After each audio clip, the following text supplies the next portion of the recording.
Hello, my name is Satyajit Bhattacharjee and I am a student of B.Ed first semester in Ramakrishna Mission Shikkana Mandir, Belur Mode, Howrah.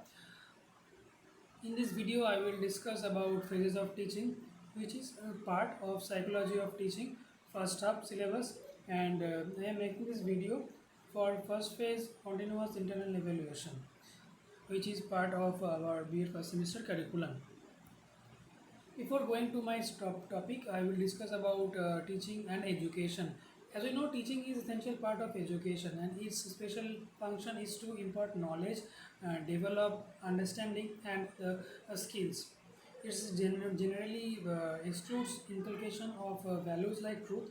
It is usually associated with imparting of knowledge of three arts: reading, writing, and arithmetic, representing various school subjects in different ways.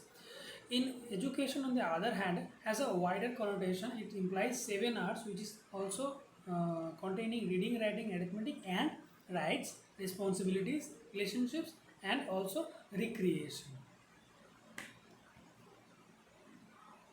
So, as my topic is phases of teaching, we all know teaching is a very complex task for a teacher. For performing a teaching task, it's a systematic planning a teacher need. So, for this systematic planning, you have to go through some different steps of planning or process. This is called phases of teaching. Philip Jackson give this matter in 1966, distinguishing the reactive stage and interactive stage, and he is Philip W. Jackson I am talking about, and he on his name the phase of teaching concept is also named as Jackson's analysis of teaching. In this topic, I will first, there are three stages of teaching, as I said before: pre-active phase, planning stage, before class; interactive phase, implementation stage on the class; and post-active phase, evaluation stage after the class.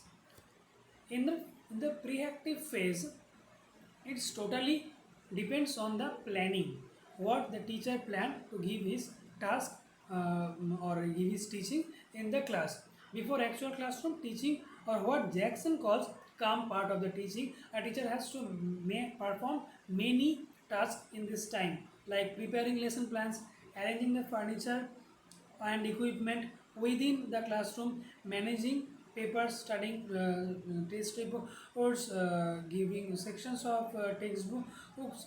These all going in that phase. For that reactive phase, there is teacher have a behavior of more or less deliberative. The teacher here hypothesize about the possible outcome of his action in the class. On that hypothesis, he will plan himself for the teaching in the class. He will decide the textbook what he have to use, and also what students have to use, and also the discussion about with the students' guardian about their performances. And here the operations are teaching objectives. Teacher will decide, and on that learning principles, and on that learning principles there is change of behavior in the teaching. In reactive stage, first is to fixing up the goals, what teacher needs to achieve in that 40 to 50 minutes of class, objective of the teaching. And after that, taking the decision about the content, what content you have to deliver at that time period, what information, what concepts, what skills, what structure of the content you have to deliver. And others are managing sequencing appropriate means and ways of presentation, in which way he will present the content, lectures, group discussions, instructional materials he will follow, or other maxims of teaching he will follow, like simple to complex, concrete to abstract. Those are maxims of teaching. So developing of the teaching strategies is also the last operation of reactive stage. On that learning presentation or learning ways or teaching ways, as I say, different strategies will taken by the teacher to follow the teaching. The combination of the strategies is applied for the specific purpose. It's only depends on the ages of the student he will teach, and also the psychology of the students he will teach. And after that there is interactive phase at the class, in the actual classroom. So it is the stage where teacher apply different type of strategies to achieve the goals is set in pre-active stage or pre-active phase. Here the teachers behave like more or less spontaneous.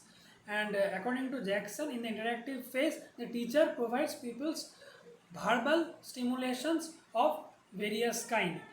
Then he make explanations of that. Then he asks questions and listens to the students' response and provides guidance on that response. So these are a cyclical way which will go on. And in this stage, we all know in classroom it is only face-to-face interaction to student to the teacher, and this is teaching in action on the activities teacher planned in the reactive stage.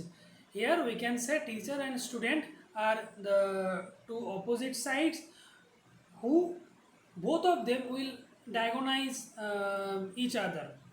And here they have the perspectives and they have the achievements.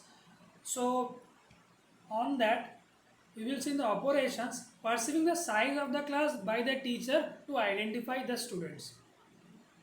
Teacher have to take the size of the class, you have to know the size of the class, how much student you have to teach at that class, and after that teacher have to know the students who will cooperate with them or the students who will not cooperate with them.